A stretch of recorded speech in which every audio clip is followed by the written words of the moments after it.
Oops.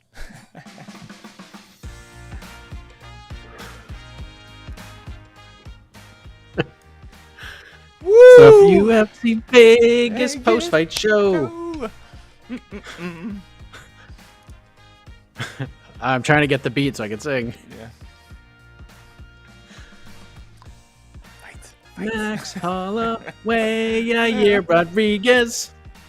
They fought in the Apex. And what a fight it was. All right, I'm not going to sing any longer. Welcome, everybody, to the UFC Vegas 42 live post-fight show here on MMAfighting.com. I am Mike Heck. He is E. Casey Leydon. And we're going to treat this post-fight show like we treated the People's Pre-Fight show.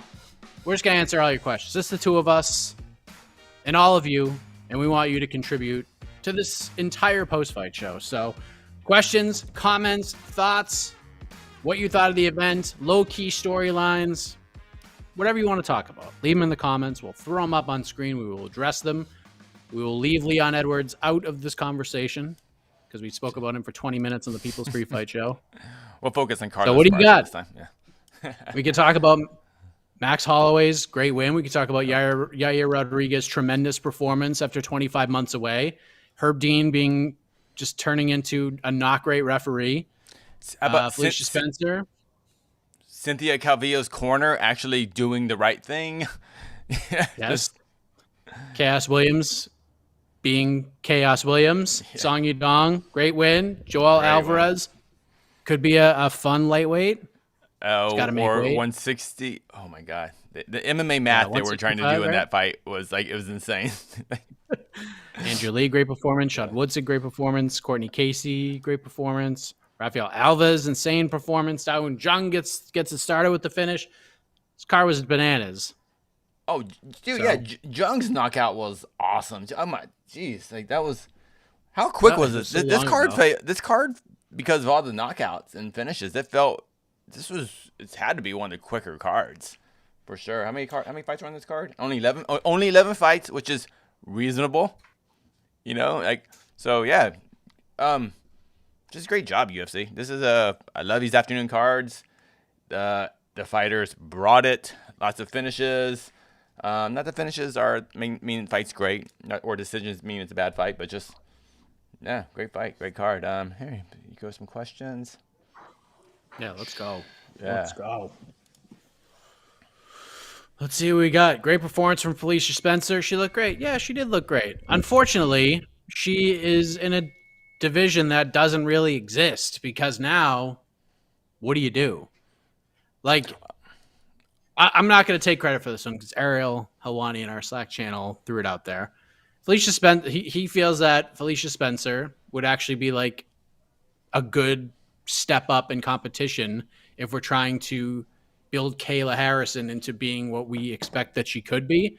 A fight with someone like Felicia Spencer would be a suitable step up in competition. Although it doesn't seem like, and I want to get your opinion on this because Dana White just talked about it, Casey. Doesn't seem like Dana White and the UFC are A, interested in bringing Kayla Harrison over at this point in time. B, having this featherweight division exist after December 11th at this point. Is that the vibe you got? Amanda goes out there, beats Juliana Pena. Maybe they try to set up the Shevchenko fight and that's it? Are we done with 145, you think? I think Dana kind of said it. It really depends on what Amanda Nunes wants and how the fight with Pena goes. I mean, I don't know who's asking the question. It might have been, I'm not sure what reporter asked the question, but someone suggested that, are we just going to do away with the belt? And that sounds crazy to say in any other division. And Dana kind of didn't even go, what? What are you talking about? Get rid of the division. It was so obviously it's out there. I don't understand why Felicia Spencer, why this fight was so high on the card. If there's no, what's the end game for the UFC as far as putting this fight so high on the card? If they're not going to continue to push the 45 division, it was confusing placement in the card. We said before, I thought that it shouldn't have gone to Andrea Lee Calvillo, that spot. I thought Andrea Lee Calvillo should have been the co-main event, honestly. And Felicia Spencer, great win for her. Unfortunately for her, she's in a promotion that doesn't care about featherweight. And, that's about it. I have no clues. Yeah, if I'm Felicia Spencer's people right now, I'm probably trying to set up a meeting with the UFC brass and am just like, listen, we all know what's going to happen here. I mean, who knows? If Juliana Pena beats Amanda Nunes, maybe Nunes 6 round fights at 45. Maybe they just run it back. Who the hell knows? But at this point, if you're Felicia Spencer, you're just like, listen, we all know what's going on. Why don't you just like let me out of my contract and go to PFL, try to win the mill, go to Bellator, fight Chris Cyborg again, like try to do something because the future of this division in the UFC, and I know we've been saying this for a while, but it seems at this point like there's no effort to bring people in. They're releasing fighters like crazy. There is like a contender, Norma Dumont, like if you want to throw in for a title fight, sure, but not a lot of people are going to give her much of a chance, obviously. So yeah, it's just the division is just like a slot filler at this point, and it's unfortunate because these are fighters and they make money, and this is what they do for a living, and their careers are in flux being in the UFC right now. So maybe like have an option. Listen, if you want to stay, you can take your chances, great. But if you want to go, go. The grass might be greener for you. Go check it out. But yeah, tough spot because there weren't a lot of stakes for her. There's probably more on the line for Leah Letson. A win for Leah Letson opens up a little more doors for her because she hasn't fought a lot of these girls. She's been out for so long. And Felicia's fought all of them. Felicia's fought like this whole division. She fought Nunes. She fought Dumont already and lost. Like, what are you going to do? Like, they try to book her against Danielle Wolf, which is just unbelievably terrible matchmaking. Like, how dare you? Poor Danielle Wolf. 1-0. 1-0. Her pro debut was on the Contender series. I thought she lost that fight. Yeah, Danielle Wolf. Yeah, no, that's I forgot about that name. All right. Yeah. But it was a great performance. She did look very good, and she mauled Leah Letson. Leah Letson was tough and mauled her. Yeah. That's the Felicia Spencer I've been kind of expecting for a while, and it showed up tonight. But you know what? Unfortunately, Felicia Spencer, that is not the Felicia Spencer that will beat Amanda Nunes.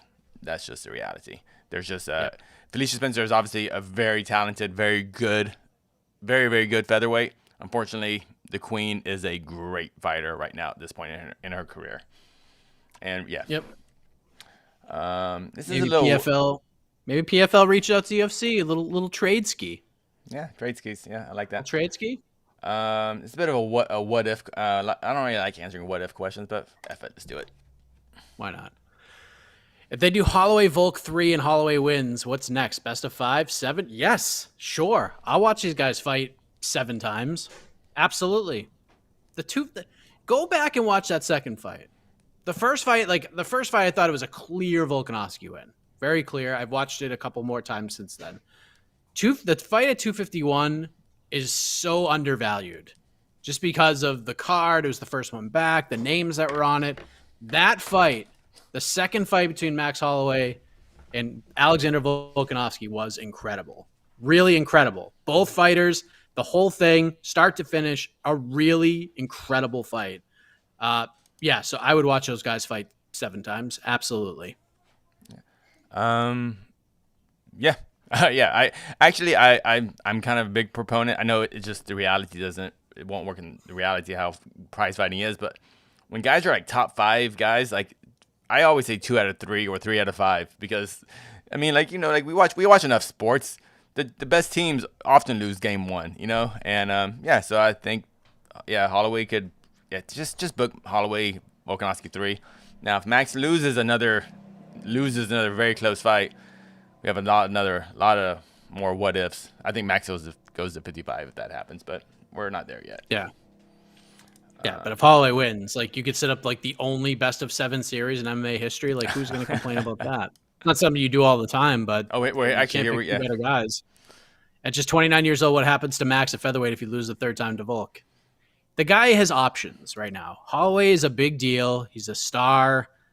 He can go to 55. He would just like if he loses to Volk, he's just gonna do fun fights. Like he's just gonna do fun, challenging fights.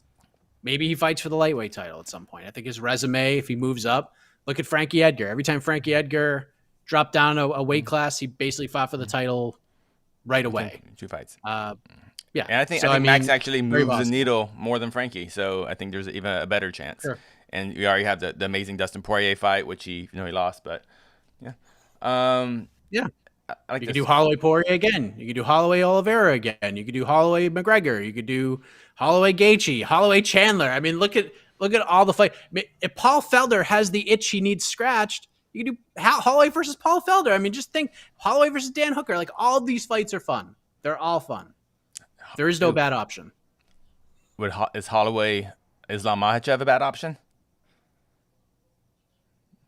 I don't think it is. I like it because no one has beaten Max Holloway. Yeah, of course he would take it, but no one has beaten Max that way. That Islam, we would think that Islam would this path to victory. So I love that fight. It's mixed martial arts. That's what we're here for, Yeah. I mean, I'm sure he would be happy with that. He's wanted the Khabib fight. He never got it, so this would be like the second best thing.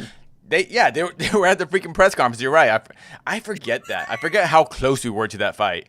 And Max couldn't, because of the short notice and his injury, he couldn't make 155 at the time, which seems that was a wild time. That was a wild time. Right.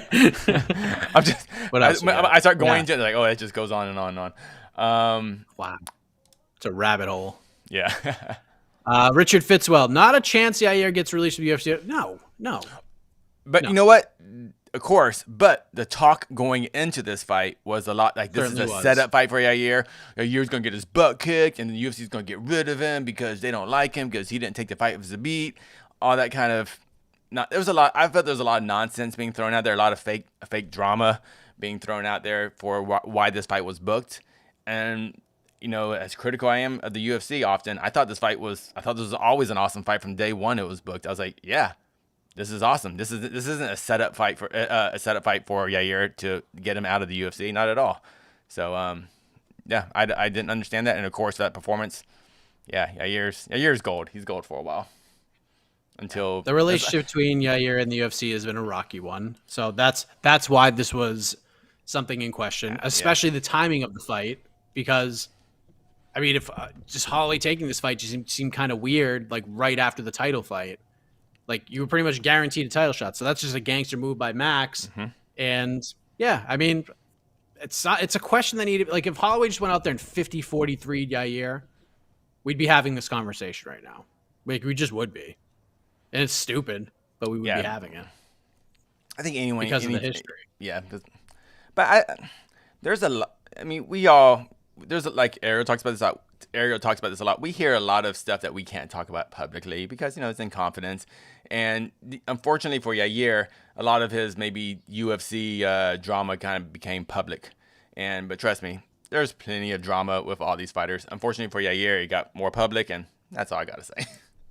Yeah, he got freaking released. They released him and brought him back. But don't forget, the UFC also released Cain Velasquez at one point, too.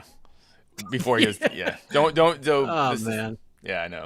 Yeah. Here we go. I don't agree with this comment, but someone he wrote it. We'll see. CSS 172. Max looks sloppy. Still did enough to win, but Yair impressed me. I don't know if sloppy is the right word. I don't think he started off slow, but this is what we see from Max Holloway. We've seen this many times. Look at the Jose Aldo fights. He got tuned up in the first round and a half, 2 rounds of both of those fights, and then he turned it on and beat that ass. But, I mean, Max is a slow starter sometimes. He started quick his last couple of fights, like the second Volkanovski fight. Obviously, he started pretty hot in the Kattar fight, but this is a different kind of fight, a different kind of style. You don't want to get in there and just start winging shots at Yair because you get knocked out. So Holloway took a little different approach. Yeah, maybe at times – not the most technical Holloway we've seen over the years, but yeah, I think there's a method to his madness, and maybe the sloppiness was part of the game plan. But yeah, I mean, the momentum certainly changed in round 2, 3, 4, and then Yair woke up in the 5th. And I just don't agree. He looks sloppy. It's like these are like they're fighters. It's a fight. I don't know what they were looking for. I'm not sure what sloppy they were looking for. Especially with what Yair was throwing. He was all over the place. Like, it's hard. You can't prepare for what Yair's going to throw. Eventually, you could tell Holloway got the timing down with the punches and the boxing and some of the body kicks and the leg kicks, but it's hard to get that timing at first when Yair's throwing stuff from all different angles, and jumping and flying and spinning, and you just never know where things are coming, but he figured it out. A couple years ago, I was actually working out in the UFC workout room for a fight week, and Yair Rodriguez came in, and he knew one of the coaches, and he wanted to hit pads with one of the coaches, and he didn't have any gloves, so he asked to use. I just hit pads with an MMA coach, and Yair goes, "Oh, can I borrow your gloves?" I'm like, "Sure." Yair put the same boxing gloves I had on, and he was almost wearing like cargo shorts, and he just did like 30 flying spin kicks without even warming up, and I was just like, there are levels to this. So many levels. So many levels. Like, and then he handed them back to me. He's like, well, I can't put these gloves on now. These are these gloves I've just seen. Take them. I'm insulted to put my hands in these gloves. That's so funny. That was a great fight, though. Yes. Most violent fight night card for the year? I don't know if it's up there. I don't know what the ranking is, but this is just a great card. I don't want my memory's not good enough to do ranking all the best cards, but name value and significance. This card can't be fight of the year. Just aren't enough fights of importance. But every fight I felt was entertaining, and it was just a very entertaining card. That's all. It was just the question wasn't best fight card of the year. It was most violent fight card of the year.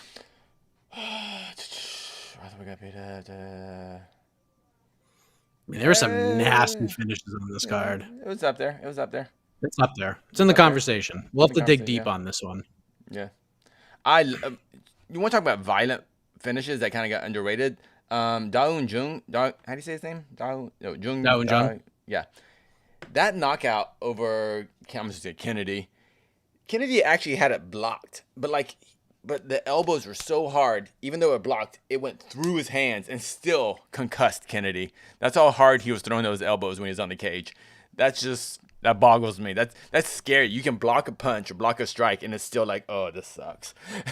So, no issue. If you want to call it the most violent card of the year, fight night card of the year, go for it. Yeah, good win for Jung. Flew under the radar. Nzechukwu tough, man. Like, if you're gonna beat that guy, especially right now, one, you just got to beat him now anyways, because he's just gonna get better and better at this point. And two, as you've seen in his last couple of UFC fights, Nzechukwu gets better as the fight goes. Like, third round Nzechukwu is like right up there with third round Derek Lewis, and second round Derek Lewis, fifth round Robbie Lawler. So yeah, if you're gonna get him out, you got to get him out of there early. And great performance, good way to start the card. Rafael Alves, great performance against Mark Chikasi.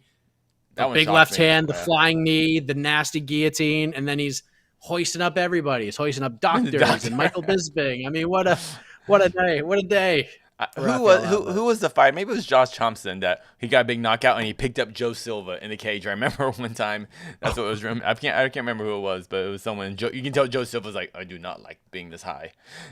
Yes, it was great. Really good card. Good follow-up. I need a Yair versus Giga kicks only fight. Whoa. Jed Meshew. Good fight circus. Jed Meshew could like this comment 14 times he would. But yeah, I would say Yair could be in line for whoever wins that fight. Would you say between Cater and Giga? I would think with Yair's performance tonight, things have to go right in a certain way with title matchups, but do you think Yair is one big win away with the right opponent from an actual title shot, considering how close this fight was? I think things would have to play out the right way. Like, I think Ige would have to beat Emmett. I would think Cater would have to beat Chikadze. And then, yeah, maybe. I mean, if Giga wins and they set him up with I think if Giga beats Cater, he's probably the next guy after Holloway at this point. If Giga with the way he's been rolling, if Giga beats Cater, he's very close. He's probably getting the winner. I mean, unless they do the best of 7, then Giga's gonna have to wait. But I mean, things are gonna have to play out in Yair's favor. Like, certain guys are gonna have to win. He's gonna have to get lucky. Things are just gonna have to fall in sort of the right place. But I could see Yair after that performance fighting the winner of that fight, and I wouldn't say he might be 2 wins away from getting back there. Sure. Cool. A lot of people. You know what? Yair Ortega. But a lot of people want Yair Ortega. I'm seeing a lot of Yair Ortega. Yeah, that's fun, man. That is fun. It's a fun fight. Yeah. But Ortega, I mean, listen, Ortega took a beating in that fight. I mean, both guys both guys took a beating in that fight. Could be a while before we see Ortega. Yeah. Real quick, we didn't really talk about this, but how did you score the main event? 48-47 for Holloway. What rounds, though? Because that's why I've seen different things with the rounds, though. 2-3-4 for Holloway, 1-5 for Yair. I thought Yair won the first. Holloway was very close to getting a 10-8 in the second, I believe. Really? You think so? It was close. No, it was close. It was close. I had the second round for Yair.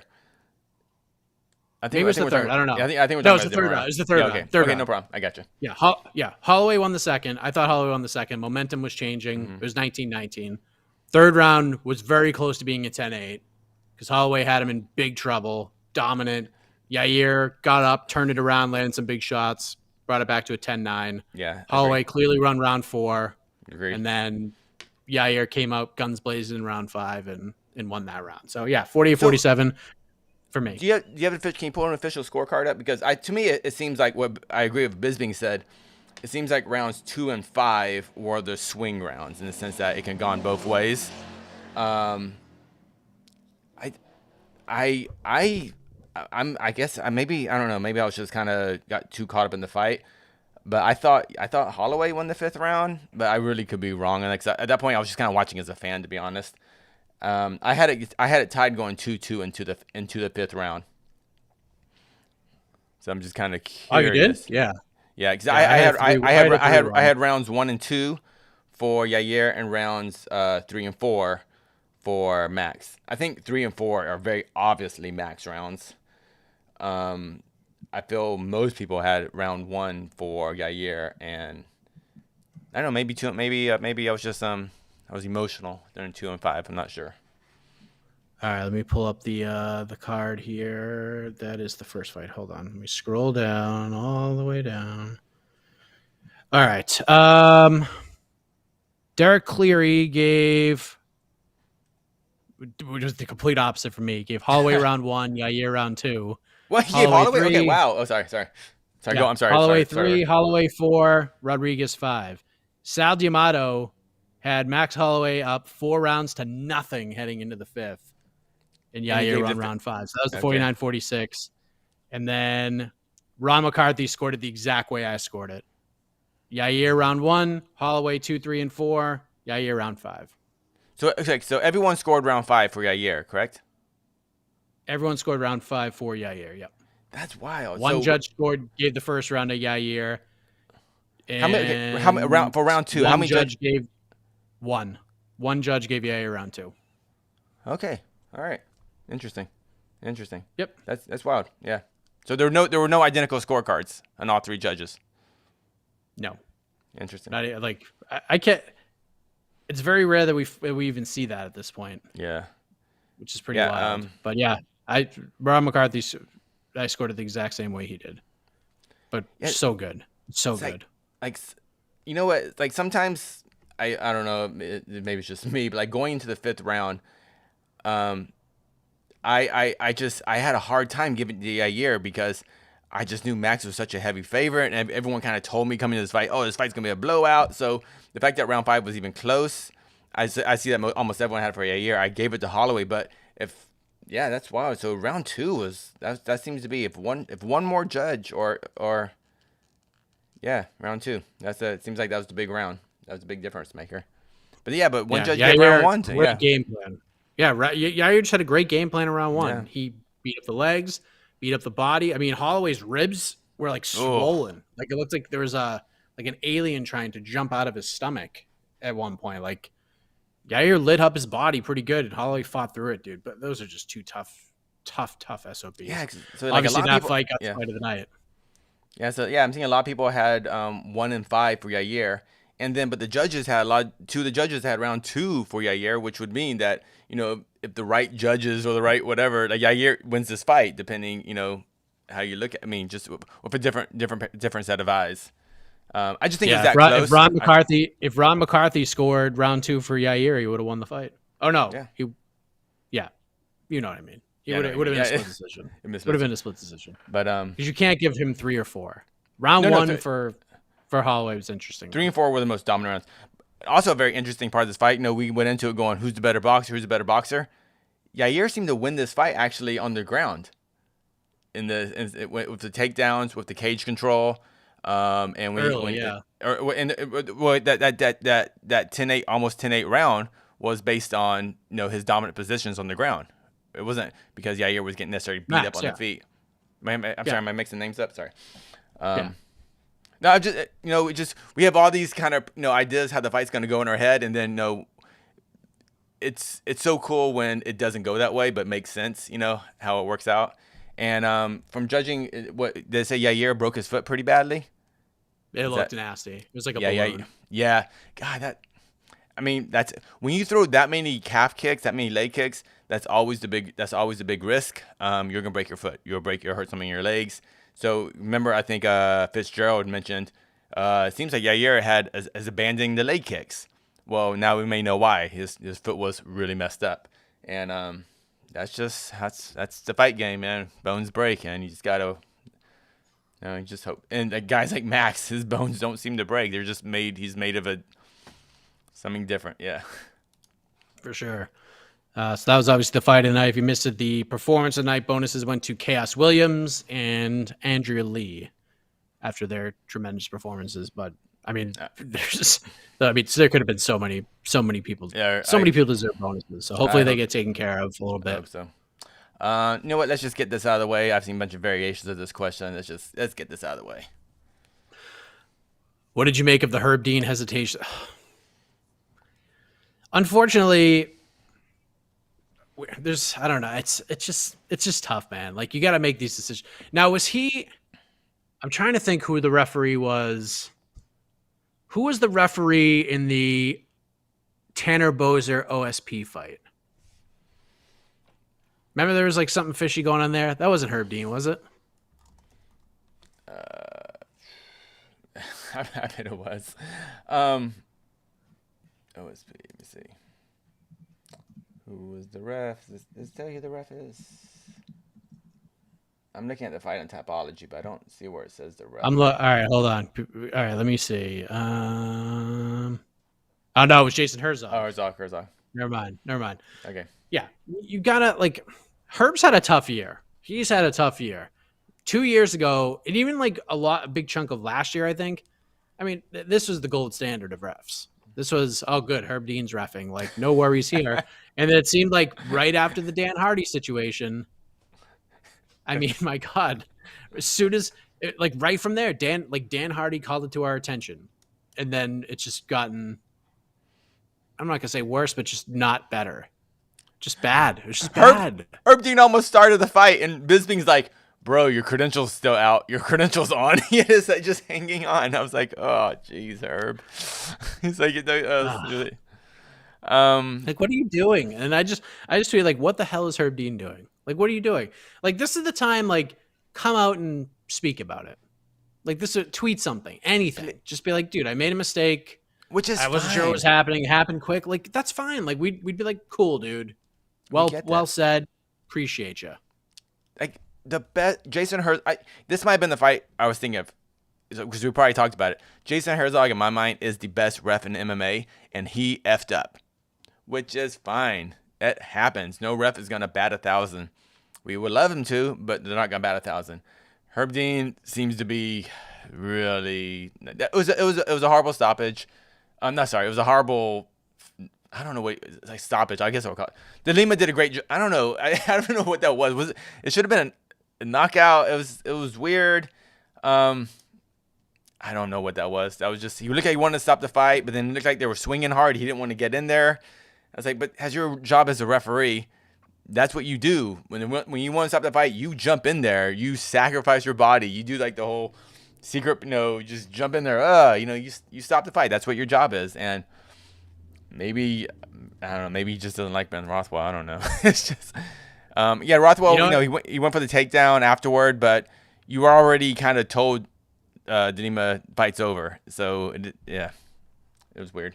You know what it reminded me of? Like, sorry. He was the ref for the Hebas Rodriguez. That's what I think that's what we're thinking of, the Hebas Rodriguez. Very similar. Yes. Thank you, Scott. Very similar. What it reminded me of was, like, because I have 3 brothers, and we all at times beat the hell out of each other and had wars and just started wrestling around and getting in fights. But like the way like the fighters looked at Herb Dean in that situation, it was like if me and my brother were like fighting and then like my mom came up and like opened the door and like we just kind of looked at her like, huh? Like that's how the fighters both looked at Herb Dean in that situation. Like, what are you doing? What are you doing? You can't say stop, and then be like, you know what? Keep going.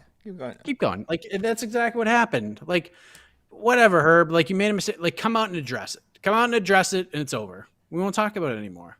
Yeah. I would like judges and referees to be more open and honest about stuff. Mark Goddard, very open and honest. I appreciate what that man does. He's come out and interviews about stuff, goes on Twitter and explains stuff. If he makes a mistake, he admits it. If he didn't make a mistake, he explains why he didn't feel he made a mistake. Like, I like that. I wish all officials would do that. It's just accountability. Every single person is accountable for their actions, except for the people who seem to have the most accountability, the most important part, accountability. For some reason we don't get to talk to them, and that's strictly a production thing, or it's not even, it's an MMA thing, because if you watch enough boxing events, after every weird stoppage or whatever, they always either talk to the commission guy or they talk to the ref. And if the ref doesn't want to talk, they'll go on air and say, you know what, we want to talk to the ref. The ref declined an interview with us. He didn't want to talk about it. But at least they put it out there that we tried. I've never heard that. Watching Bellator, watching UFC, watching PFL, I've never heard the broadcast team, let's interview that ref. And they don't want to talk. I've never heard that. It's just, I think it's happened once or twice. Maybe the Musasi Weidman, didn't they kind of talk to remember they had the weird instant review? Was the commission interviewed? Did an interview? Maybe Ratner did. Like during the fight card. Yeah. Very few times was the commission speak publicly about these things, which I think it's just BS. I don't get it. Do not get it. Yeah. It's funny because I feel like last year, I thought Chris Dione last year had one of the worst years in refereeing history. He was just so bad and so consistent from a week-to-week basis. I felt like this year, like he's been better, but then once in a while, like revert back to the old Chris Dione. Like, how many warnings are you going to give fighters? Like, how many times are you going to allow a fighter to drill somebody in the guys? Yeah. Like, with hard shots. Like, you stop the action once, it happens. But after the first one, like, you got to start taking points. Like, accidental or not, you got to start taking points. That's how they stop. That's how we no longer allow these things to happen. Eye pokes, etc. If it happens once, cool, accident. If it happens again, take a point. No apps. Oh, no, this is your last warning. No. This is really your last warning. Then the third, this is your absolute last warning. It's like, and Bisping, this is my go-to Bisping. Oh, that was accidental. It's like, well, they're all accidental. It's like we've never seen a fighter just come out there and like we haven't seen that yet, just like straight up. I'm just gonna kick you in the nuts. You don't know Bisping. You say it's accidental. It's like it doesn't matter if it's accidental. It's like it's reckless. That's the word we're looking for. I'm a big proponent of half points deductions because it's official. It stops the fight. It reprimands them. But I think there were two eye pokes in the main event, and both they were obviously accidental. And a lot of people are like, they want automatic point deductions. But did they think that in the main event that Yair and Holloway shouldn't have got automatic point deductions for their eye pokes? I don't think either of them deserved automatic point deductions. So it's especially Holloway's because it was a closed fist. It was just the thumb, edge of the thumb went in his eye. But if your thumb, that's an eye poke. If you gotta thumbs in, it's just, I get it. I mean, I get why they didn't detect it. Yeah. I'm waiting for that. But, yeah. Like and the water. And there's only one defense for that. Three Stooges style. Yeah, Three Stooges style. All right, what else we got? Yeah, her being not a good showing. And I think he got off easy in the Dana White department. By the way, I think the tweet of the night was someone, because of Dana's coat, someone posted a picture of Teddy KGB from the movie Rounders and called him Dana KGB. I thought that was awesome, by the way. I saw one tweet. It said right now Dan Hardy is in the Apex parking lot just shaking his fist. Told you! I told you! Oh yeah, he sent out some tweets right after. Dan Hardy, man. Love it. This can be a simple yes or no. I'm gonna go. No. Sure. Sure. At heavyweight, anything's possible. So I'll say sure, but not likely. I'm gonna go no.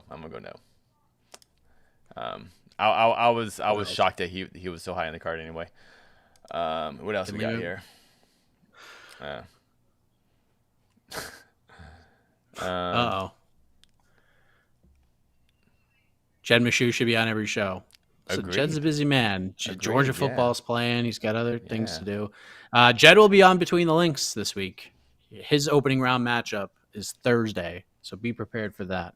Thursday, 3 p.m. Eastern, noon Pacific, right here on the MMA Fighting YouTube channel, live third opening round matchup. And then the week after that, it's not official, but we'll probably roll the Tuesday after that because can't do a show on Thanksgiving.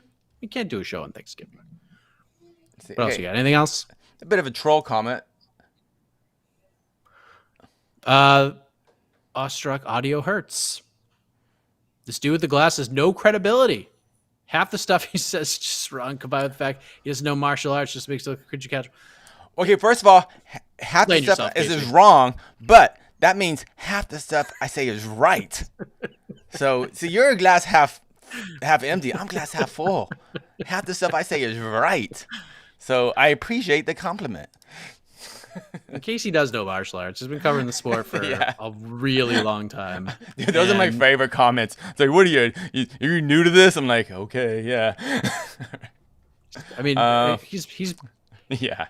There's a what's her name, Gina, who's has a podcast with like Mike from MoTV and stuff, and what I like about Gina is she's a fan, but like if she has questions, she'll be like, "Excuse my ignorance, what is this?" Oh, I know you're talking about. Yeah, the Invicta question, like who, I'm not that familiar with Invicta. Like, who are some of the fighters who came from Invicta? And Casey literally ran off like every fighter ever that competed in the Invicta cage. And it was just amazing. And you probably did that in like 2 minutes. Because you were there for like all the events. Yeah, and I appreciated her approach to it. She was just like, I'm a little ignorant to it. So if you can help me out, I was like, yeah. It's like, why would you know all of this? There's like such a long history. Like, I wasn't there for UFC 3 or everyone claims I was at UFC 1. I watched UFC 1. It's like, oh, yeah, UFC 1 apparently was the most watched card ever according to MMA fans. But no, I didn't watch UFC 1. I had no idea. My first pay-per-view I ever bought was UFC whatever the GSP. When GSP got knocked out by Sarah, that was actually my first UFC pay-per-view I actually sat down and watched. After that, I was like, I should pay attention to this sport. Yeah, sorry. Yeah, there's people on Twitter trying to defend Herb Dean. Come on, those are 300-pound guys that Ben was half unconscious trying to go for a takedown at the same time Herb tried to grab DeLima. I don't know how he could have done it differently other than literally double-legging DeLima. Well, there you go. That's You're the referee. That's your job. That's literally what you do. Yeah, you can't go. We've seen referees choke, like literally have to put fighters in rear naked chokes to like get them off, like because they won't stop. John McCarthy used to rip dudes off all the time. That's like, what you're supposed to do. Herb Dean was a fighter himself. Yeah. Herb Dean has had professional fights. That's what you do. Like, that's what you do. I mean, you actually in boxing, you see boxing refs get punched all the time because once they're throwing combinations, the bell rings and they have to break it up, and so a lot of times the punches keep coming, they get hit and everything. That is part of the job. I'm sorry. How about this? Should Cynthia go back to 115? She could do it healthy. This is a tough one, man. I don't know. I mean, if she can, but I don't know if she can. I don't know. I would say no, and we just need maybe Calvillo and us as fans have to accept that Cynthia just may not be a top 5 or even a borderline. She's not maybe she's not even a top 10 featherweight. I'm sorry, not featherweight, flyweight, and that's fine. There's lots of fights to make and everything. I just don't. Maybe she's just not gonna hit that potential that we kind of thought that she was gonna get after she beat Jessica Ai. I think Jessica Ai is kind of her. Is that her big flyweight win? Yeah. Yeah. Maybe that was her debut, I believe. That was her debut in the main event that a lot of people complained about, but no, Cynthia won. Yeah, I guess Cynthia's just not the level. Maybe we just need to give more credit to Andrea Lee. When Andrea Lee came, she's from Invicta. I remember there was a handful of fighters when I saw Invicta that I was like, after watching them fight, after they handled themselves, I'm like, ooh, this girl's gonna be a star. When I first saw Rose Namajunas, I was like, ooh, this girl's gonna be a star. Actually, when I first saw Miranda Maverick, I was like, ooh, this girl's gonna be a star. Alexa Grasso, people like that. When I first saw Andrea Lee, I was like, she's gonna be good.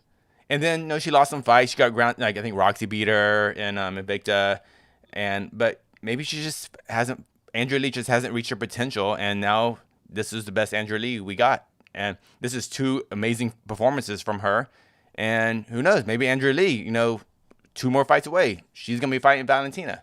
We don't know, but let's give a little more credit to Andrea Lee. That's all I'm trying to say. And maybe a couple things I want to add to that. One, I don't think it has a lot to do with the weight class. A lot of it is just the approach to the fight. Like, Cynthia is a wrestler and really good on the ground, but yet the last 3 fights, like, I know Jessica Andrade, when she hits you, it changes lives.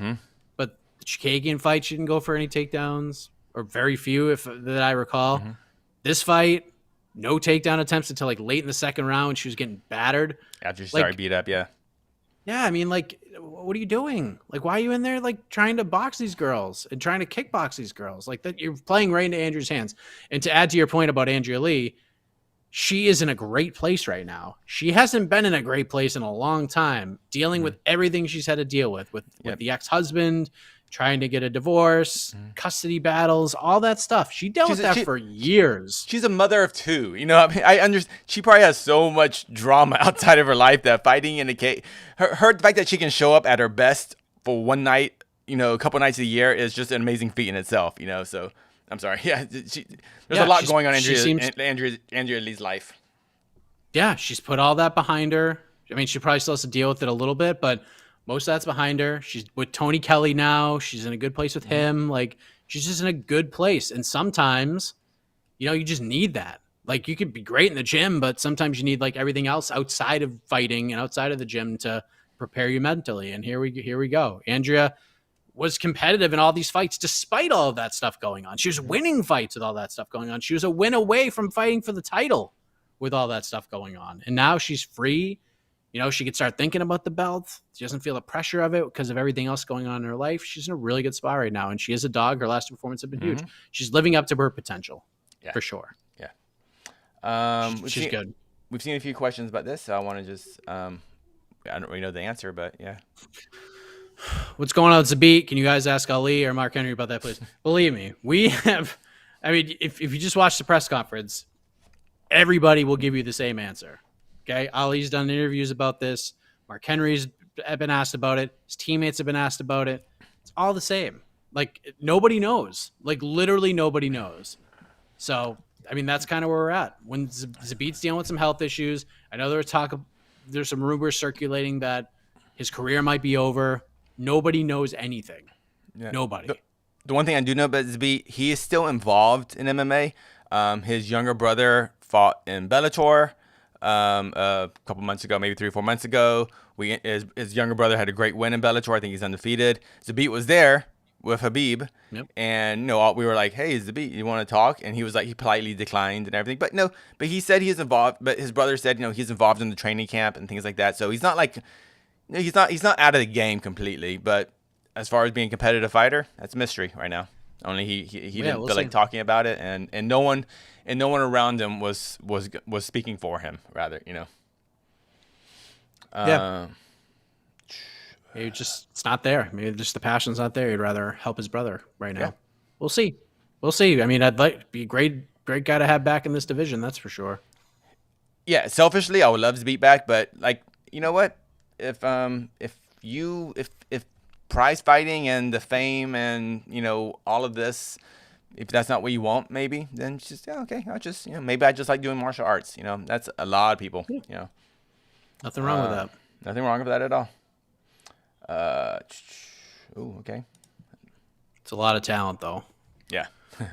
Who should Ben Rothwell fight next? Do you guys think he should call it a career? I mean, that's not our decision to make, but I don't know. He's 40 years old. Yeah, he's 40 years old. He's just hitting his heavyweight prime. He had a bad night. That's all. Anyway, I mean, fun fights. Fun fights. He lost tonight, but you know what? If on the right night, that fight still might be going on. Who knows? Yeah. So Ben Rothwell, he wasn't knocked out cold. He got hit hard, and I think he'll be back. Is Ben Rothwell going to fight for the belt? No. Is he a top 10 fighter still? No. But I think we'll still see him on these fight night cards. I think Ben Rothwell is the great guy to kind of he's that vet when you do vets versus prospects, he's the vet. Whoever those young up and coming heavyweights are, these are the guys you put him against. Ben Rothwell's, he's I don't know, gatekeeper, like he's like a top 15, top 20 gatekeeper right now. Yeah, just keep him around. He's a great personality. Legend's the wrong word, but he's been around for a while, and I think he deserves that. I hope the UFC lets him stay around and lets him can fight as long as he wants to. He feels safe. All right. Take one more. What do we got? Maybe two. Depends what we got. All right. Let me find some good ones. Let